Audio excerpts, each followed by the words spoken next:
Emily, can you hear me this time? Yes, I can. All right, there we go. Okay, so again, Emily and I have known each other for like what, 5 years now? 6 years? I feel like it's yeah, around six. I don't know. Yeah, it's I can't been a keep track while. anymore. So yeah, just as a like we were part of this online Christian Facebook group, and there was a lot of drama in there actually. It was kind of funny. But like and when I first knew Emily, Emily was like, I don't want to say, well, you were a fundamentalist, but you posted the most Christian stuff on there more than any other person. Like you were posting Bible verses, you were talking about all kinds of stuff. And when you contacted me about a year ago now, I was surprised because I was like, this out of all the people in my life to become an atheist, I would not have expected you. So that was kind of cool. Like, how did you figure out from finding this show and stuff? Like, what was that whole journey like from going to that group to becoming an atheist to finding me again? Oh God, yeah. So I mean, I grew up in a pretty evangelical, kind of charismatic Christian faith. My parents are both worship pastors still, so like born and raised in that, and so it was kind of like second nature. I never really had to think about it. And yeah, I didn't really start I started becoming more of like progressive Christian slightly when in high school. And then I think like freshman year of college, I was like, okay, I'm starting to really actually have doubts.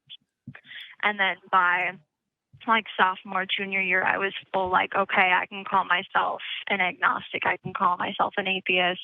And I started watching a lot of different types of YouTubers.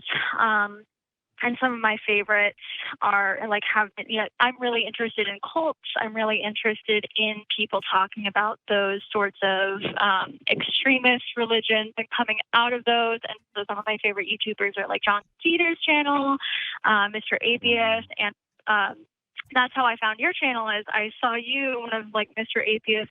I don't even remember what it was. It might have been the Mr. Pumpkin thing. It might have been Yeah, I think it's like a probably sentinel, that. something like that. Yeah, Okay, yeah. And I was that like, wait, I think I recognize that person. that's so funny. I never knew that actually. I don't think you told me that particular story as far as how you found the channel again. But yeah, like it was crazy when I got that message from you again because like you again were the last person I would have thought to have changed your mind. It's interesting because your story is similar to mine in that you became a more progressive Christian first before you just kind of dropped the whole Christian thing like I did. So just really, really fascinating, really cool to figure out that hey, there's other people out there that I know that have grown, and that's happened a couple different times now. Some of you guys know Right. Prince Epsed, the person that does the thumbnails for this channel, was also a friend of mine from high school. Who we were both Christians then and stuff, and is now an atheist. So yeah, it's happened a couple times, which is it's really really cool. And it's cool to hear your story, Emily. Yeah, it really like makes me kind of wonder, okay, how many people out there that maybe I went to school with and are actually atheists now or questioning or agnostic or whatever. Mm-hmm. Yeah, so I know that your family is super religious still. So what's it Yes. like now that you're kind of agnostic, atheist, and like how much do they know about it? How much do they care? Like what's the story there? So they, yeah. So I have a younger sister, and she like pretty soon after I kind of came to terms with my own atheism, she kind of like when we were alone, she was like, "Hey Emily, are you still a Christian?" And I was like, you know Ooh, what? No. And she was like, "Cool, me neither." And I was like, "Oh, sweet. Well, that's one ally. That's awesome." Um, but huh. as for the rest of my family, like my parents, and then a lot of my extended family, they're still very like solidly in it, and they're not the type of Christians that are just going through the motions. They're really, for the most part, very invested in it. Like true believers, you might call them. And so I haven't come out, so to say, to them.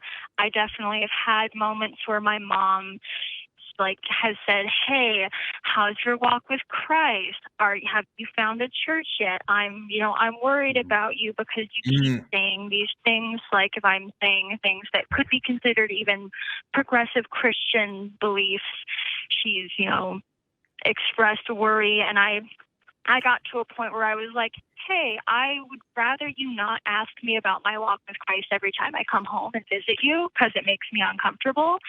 But that's about as far as I've said anything to her. I have never outright been like, "Yeah, I don't believe this." I've kind of said, "I don't believe the same way you believe," but I'm not particularly confrontational. And I think my main reason for that is remembering what it was like when I was a Christian and I had friends that were non-believers, and the horrible, paralyzing fear that, oh my God, these people I love are going to hell. And I really don't want to put that on my parents. And that's kind of the main reason why I'm hesitant. Yeah, it's like it's quite literally a damned if you do, damned if you don't situation, because it's like, well, I want to express myself in the most truest way possible and tell people how I truly am and where I'm at, but my honesty is going to be harmful for somebody else because it might cause cognitive dissonance.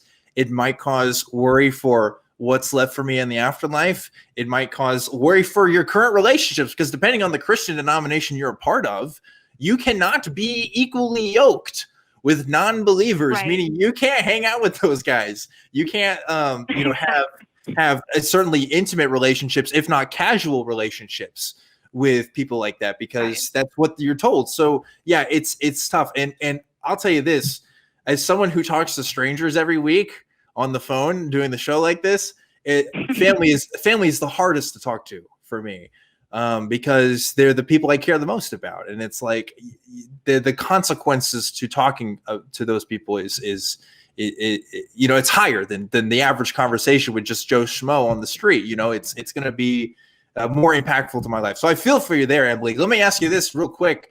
And I want to know, like, what's your Easter plans this weekend? Are they asking you to do anything for it, or?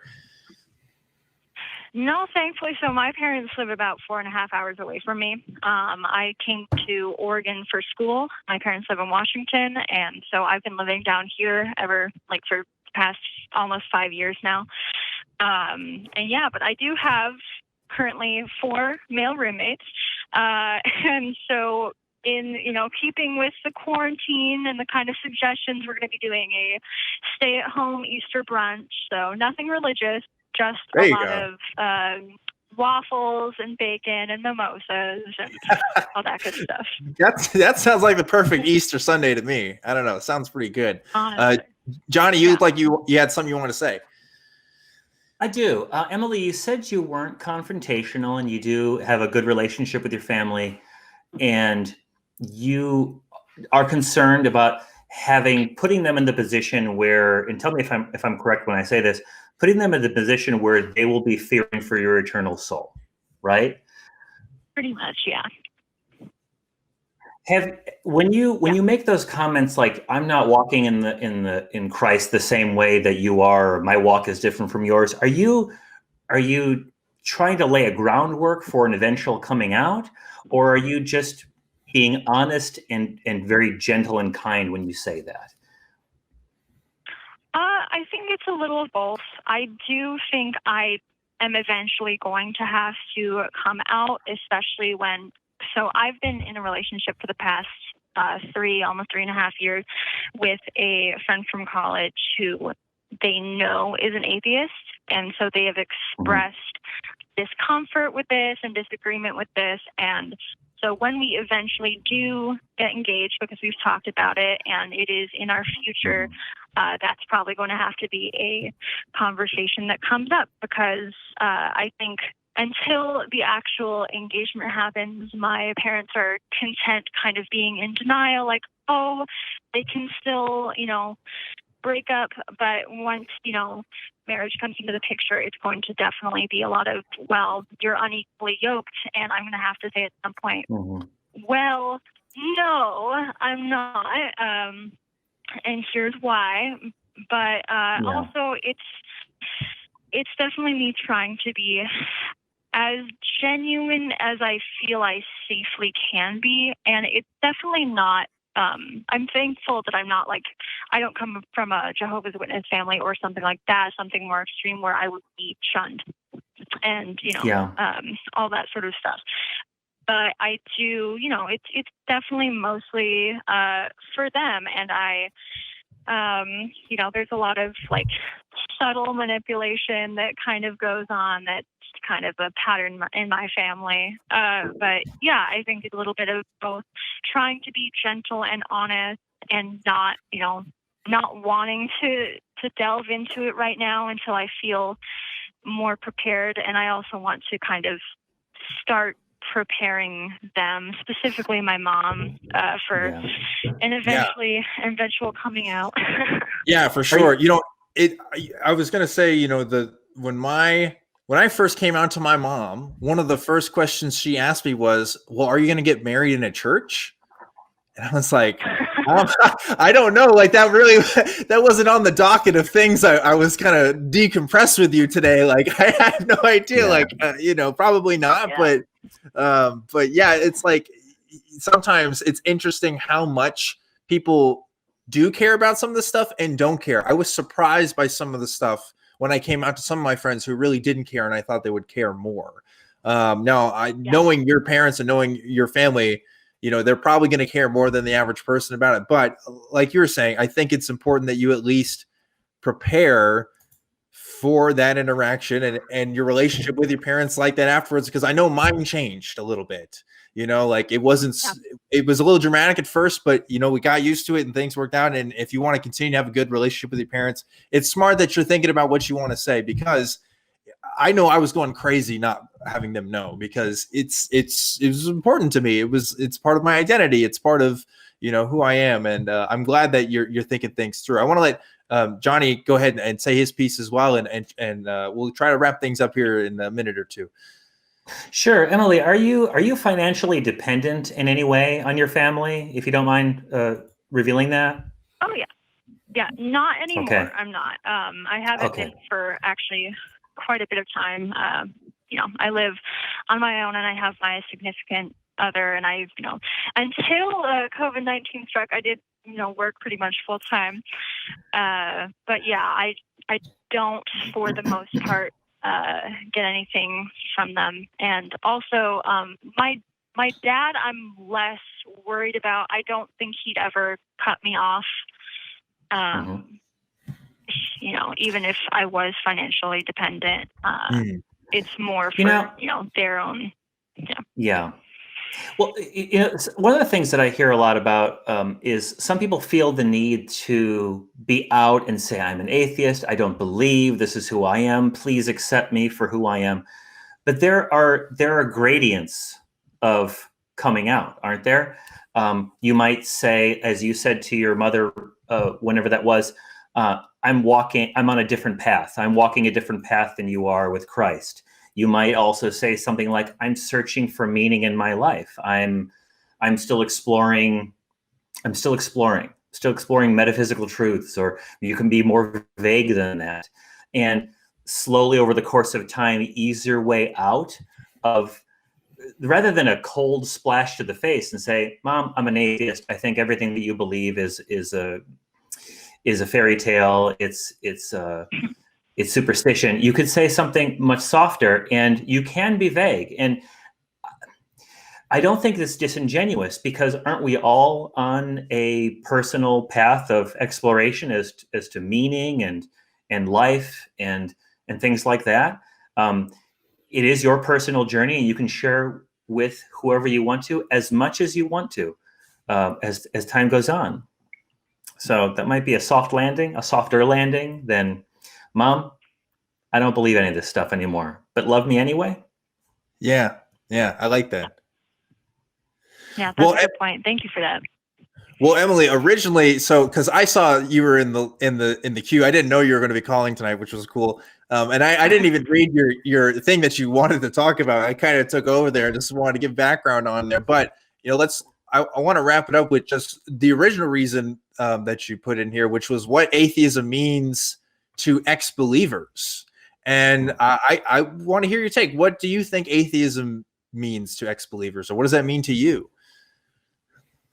Yeah, so I mean, like, I was trying to think of, what to call it about, because I was trying to think, okay, now that I'm an atheist, what do I believe? And I was like trying to mull things over, and I don't really believe anything metaphysical anymore. So I'm like, oh, I don't really have anything interesting to talk about. But yeah, I think, I've talked with a lot of people, after becoming a university student and going out into the world and going out on my own. I've met a lot of people that aren't Christians, that are atheist or agnostic or some version of something that's not what I was raised in. And, talking to people who were originally Christians and have come out of that, I've noticed that it means, that is a very different experience than someone that just kind of grew up in a secular home, that grew up not believing, because it really, I feel like we have more to prove. I feel like for me personally, I'm just like, I have to have an answer for everything. I have to be able to defend myself. And I'm afraid of not being able to do that. And I also think that the community is much more important, because when I've talked to my significant other, for example, he grew up not believing in God at all. And, for a lot of people like that, and a lot of Christians, I think that they think of atheists, an atheist having community specifically, as the edgelords who are shitting on religion and calling it a fairy tale, and they're like, well, a community of atheists must just be a circle jerk of people saying I'm better than people that are theists.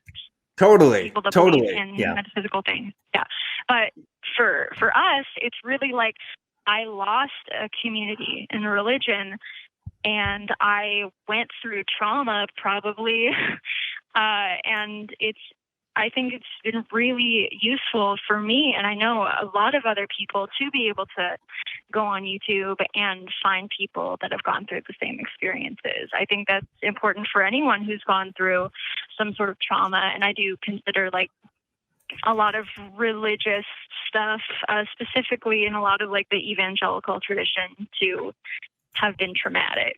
So I think that's really important for people. You were absolutely right, Emily. It's the difference between what an ex-Christian goes through and someone who's secular their whole lives is, I feel like, at least for me, and I can't speak for everybody, but Christianity was my identity. I was a Christian. And that was a huge part of who I was. I said earlier, atheism is part of my identity, and that's kind of true. I am a part of the atheist community of Austin. I'm doing this show. I try to be an advocate and a good representative of atheism, but it's also just a philosophical kind of conclusion to me as well. It's not really the same thing as it was as when I was a Christian, because a Christian, there was this demarcation of you're different from the rest of the world, and you are in direct communication with God, and you are to do his will, et cetera, et cetera. I don't have any of those mandates anymore. I'm doing stuff with the ACA because I want to, and I think it's a good idea, and that's all me. That's a self-created identity. So that's kind of interesting to kind of compare and contrast. And yeah, I think you're right. It's easier to talk about these things and kind of process the trauma, like you're talking about, from hearing the experiences of other people. I think if I hadn't heard some of the experiences of other people, especially on YouTube and stuff, talking about their own religious experiences, I wouldn't have come to the conclusions I did, because it's oh, wow, you guys thought those thoughts too? I wasn't the only ones? That's really important. And that helps people kind of figure out where they're at and where they're going. So, Emily, I'm really glad to know you, and I'm glad that you reached out and called today. I want to go ahead and go to some of my next callers here, but thanks for calling in, and I wish you well, and let's definitely keep in touch. Absolutely. Thank you so much for having me. Yeah, I'll talk to you later. Thanks, Emily. Talk to you later. Yeah, it's really, really cool. And I want to talk about too, I posted this on Twitter. I had another person who I used to know. Now, Emily, we figured out about a year ago now, but another person I used to know, I used to talk to for my camp ministry days, who stopped talking to me when she found out I was an atheist, messaged me recently because she said she was watching a theology debate and she thought about me and she realized that she was too harsh of a judge on that whole kind of situation, and just kind of wanted to reconnect a little bit. And we kind of were talking. She was kind of deconstructing some stuff a little bit. She's still a Christian, but she was kind of deconstructing some stuff with me, which is like super interesting because like this was someone who literally stopped talking to me straight up because she found I was an atheist, and it was like I can't be friends with you anymore. Like this isn't a thing, and now she's kind of changed her mind. So people do change, and it's really awesome to see. I think we can't act as though we'll have a long life because we just don't know how long we're going to live. But we're sort of held in tension between I need to act now because I need to live my authentic lifestyle, my authentic life right now. Yeah. And I need to let the process of being a decent human being who's honestly searching, interacting with people around me, and being authentic, take its course. And like you said, that friend that reached out to you had an initial reaction, probably thought about how harsh that was, right? And through the course of time, maybe, I don't know if that person was following you and seeing what you were up to, and maybe saying, it's still Dan.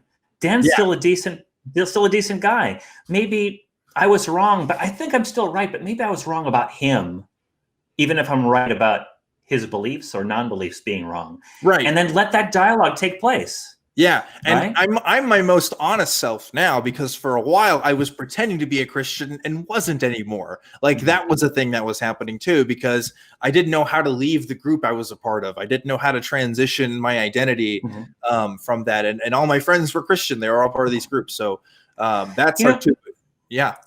Emily said something that really struck me, and I agree with her.